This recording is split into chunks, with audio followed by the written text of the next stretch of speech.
Selamat hari Minggu Ibu Bapak, Saudara-saudari yang terkasih dalam Tuhan. Dimanapun semuanya berada, saya harap kita semua berada dalam keadaan yang baik. Tema perenungan yang diberikan oleh gereja kita di minggu ini adalah berada di dalam Dia. Sesungguhnya tema ini mau mendorong atau mengingatkan orang beriman, orang percaya, agar di dalam kehidupan setiap hari mereka tetap senantiasa mau hidup di dalam Tuhan.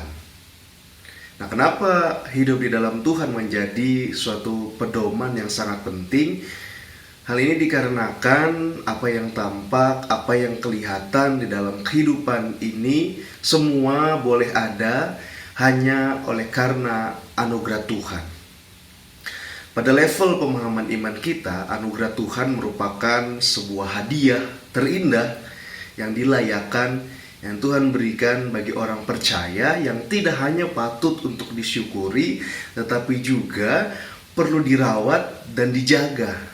Sehingga anugerah yang diterima itu, hadiah yang diterima itu dapat kemudian menjadi berkat dan dirasakan oleh banyak orang. Hal ini jugalah yang disoroti oleh Rasul Paulus melalui suratnya kepada jemaat di Efesus. Rasul Paulus mendasari kehidupan jemaat Efesus dengan pemahaman yang demikian. Karenanya menjadi jelas bahwa pemahaman seperti itu mesti dimengerti dengan baik, mesti dipahami dengan baik, sehingga menjadi dorongan bagi jemaat untuk melakukan perbuatan-perbuatan yang mendatangkan berkat.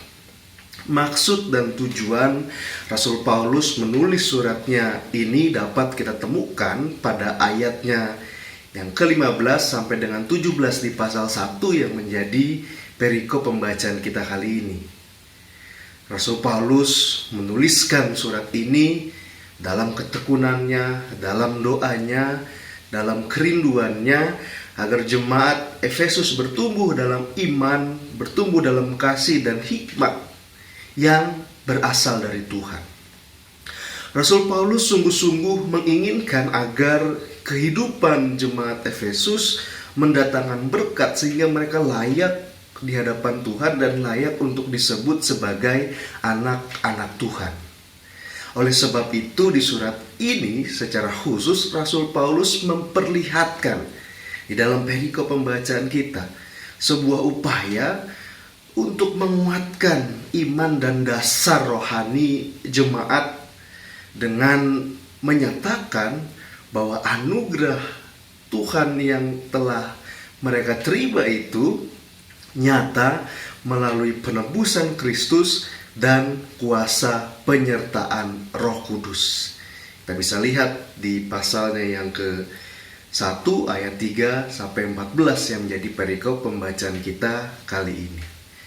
Rasul Paulus sendiri kemudian memperjelas apa yang menjadi maksud dan tujuannya menuliskan surat ini kepada jemaat di Efesus. Dari pasalnya yang pertama kita dapat menemukan bahwa surat ini Rasul Paulus tujukan untuk menjadi pedoman dalam mereka bersikap, berpikir, berkata-kata, sehingga lewat itu semua menjadi dan mendatangkan berkat bagi banyak orang. Ibu Bapak Saudari yang terkasih dalam Tuhan, mari kita perhatikan pada ayatnya yang ketiga.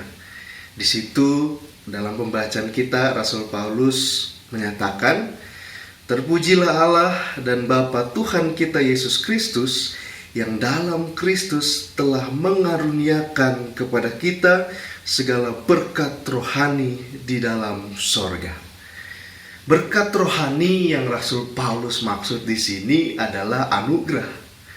Anugerah yang dilayakkan oleh Tuhan, anugerah yang Tuhan layakkan agar diterima oleh setiap orang yang beriman, yang percaya kepadanya. Berkat rohani itulah anugerah. Mengapa? Karena kata berkat rohani memiliki pengertian yang sama dengan kata kasih karunia. Dan kata kasih karunia sepadan dengan kata anugerah. Rasul Paulus kita lihat menekankan betapa pentingnya anugerah itu menjadi dasar dari setiap pujian dan pemuliaan nama Tuhan. Dengan kata lain, Rasul Paulus memperlihatkan di sini bahwa pujian dan kemuliaan nama Tuhan mesti dimulai dari kesadaran bahwa anugerah Tuhan telah berada di dalam kehidupan setiap umatnya. Pertanyaannya, mengapa anugerah atau berkat rohani itu sedemikian penting bagi jemaat? Rasul Paulus juga menjelaskannya di sini. Ada dua hal. Pertama, mengapa anugerah itu menjadi suatu yang penting? Karena hal itu membuat setiap umatnya, umat Tuhan kemudian tahu apa tujuan Tuhan di dalam hidup mereka. Kalau kita perhatikan di ayat yang keempat, kita bisa lihat bahwa maksud dan tujuan Tuhan dalam hidup umatnya adalah agar mereka hidup kudus di hadapan Tuhan.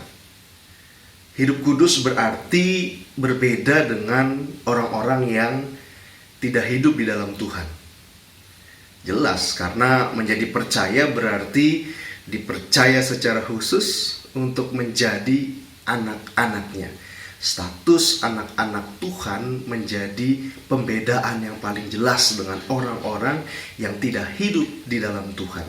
Kita bisa lihat di ayatnya yang ke-5 dan ayat yang ke-6. Tentunya ini semua bisa terjadi lewat satu kesadaran untuk melakukan perbuatan yang menjadi berkat sebagaimana efek dari anugerah yang Tuhan layakan bagi setiap orang yang percaya kepadanya. Lalu yang kedua, mengapa anugerah menjadi sangat penting? Karena anugerah inilah yang kemudian melayakkan setiap orang untuk menerima penebusan, yaitu pengampunan dosa. Kita perhatikan di ayatnya yang ke-7. Pengampunan dosa merupakan jalan bagi orang percaya untuk terus hidup di dalam Tuhan. Pengampunan dosa ini nyata-nyata telah dilimpahkan oleh Tuhan dalam segala hikmat dan pengertian. Kita bisa lihat di ayat yang ke-8. Artinya bahwa pengampunan dosa ini telah Tuhan Allah sediakan bagi umatnya yang mau percaya. Dan karenanya di dalam pengampunan dosa ini terkandung hikmat dan pengertian. Berdasarkan itu, pengampunan dosa tidak boleh disepelekan, tidak boleh dipermainkan, karena Tuhan telah mengaruniakan hikmat dan pengertian agar ketika umatnya menerima pengampunan dosa itu, seiring berjalannya waktu, kehidupan berubah seturut dengan apa yang diakuinya. Tadi saya sebut mengapa umat percaya. Rasul Paulus menyoroti bahwa anugerah ini dapat dialami dan dirasakan khususnya bagi orang yang percaya. Hal ini dikarenakan umatnya yang percaya atau orang percaya merupakan orang-orang yang mengkhususkan diri untuk hidup di dalam Tuhan. Merekalah yang mengerti istilah atau perkataan-perkataan ini. Mereka yang tidak percaya tentu akan kesulitan memahami hal demikian, dan kemudian akan muncul penolakan dalam diri mereka. Oleh karena itu, umat percaya perlu sadar betul bahwa anugerah Tuhan itu hadir dalam kehidupan mereka, sehingga dari situ mereka terpanggil untuk mendatangkan berkat di dalam kehidupan setiap hari.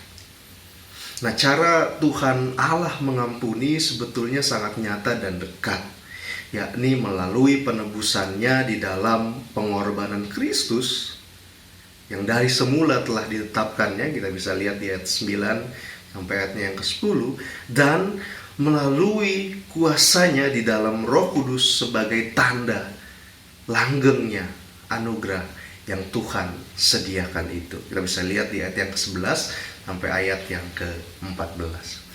Nah, Ibu Bapak Saudari yang terkasih di dalam Tuhan, dalam penghayatan akan kebenaran ini, Rasul Paulus kita lihat dalam pembacaan kali ini terlihat sangat bersyukur dan mengajak jemaat Efesus untuk senantiasa memuji dan memuliakan nama Tuhan melalui perbuatan yang mendatangkan berkat, karena mereka adalah orang-orang yang telah mengkhususkan dirinya untuk Tuhan dan telah diberkati oleh Tuhan. Sudah selayaknya ketika hal yang demikian dirasakan, dialami oleh kehidupan mereka, mereka mencerminkan status sebagai anak-anak Tuhan. Rasul Paulus tentunya menyadari bahwa kota Efesus, lazimnya kota besar lainnya, pastilah dipengaruhi oleh berbagai macam gaya hidup yang menyimpang dari jalan Tuhan.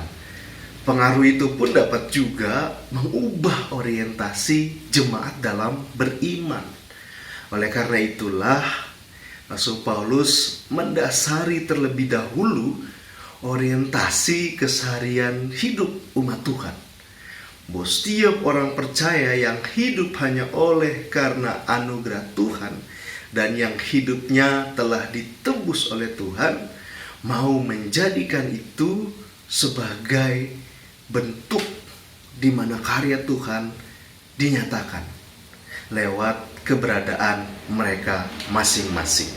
Inilah orientasi hidup anak Tuhan. Ibu bapak saudari yang terkasih di dalam Tuhan, sebagai anak-anak Tuhan di masa kini, saat ini kita diingatkan juga untuk terus berada atau hidup di dalam Tuhan. Karena kita ada sampai dengan saat ini, itu semua karena anugerah Tuhan yang nyata di dalam kehidupan kita.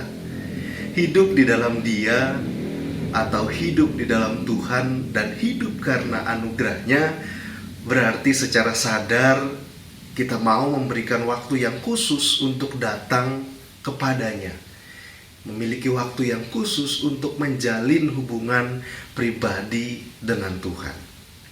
Dan tanda bahwa anugerah Tuhan ini berkuasa di dalam kehidupan kita adalah ketika hari demi hari kita isi dengan rasa syukur, sebagaimana teladan Rasul Paulus dalam pembacaan kita kali ini. Hari demi hari kita isi dengan mengambil hikmah dalam setiap keadaan yang kita alami. Dan hari demi hari kita isi dengan memuji serta memuliakan nama Tuhan melalui pikiran, perkataan, dan perbuatan kita yang mendatangkan berkat bagi sesama dan mendatangkan sukacita bagi kita yang melakukannya. Oleh karenanya, dalam kondisi apapun, kita diajar dan diingatkan untuk perlu mampu, untuk perlu mengalami anugerah Tuhan itu di dalam kehidupan. Sehingga itulah yang mendorong, sehingga itulah yang memanggil kita untuk menjadi berkat di dalam kehidupan kita setiap hari. Ya Bapak, Saudari yang terkasih dalam Tuhan, salah satu wujud bahwa sebagai persekutuan GPIB terus merasakan dan mengalami anugerah Tuhan ialah dengan melayani dan bersaksi demi hormat kemuliaan nama Tuhan. Setiap tahunnya di bulan Juni, GPIB melaksanakan bulan Pelkes.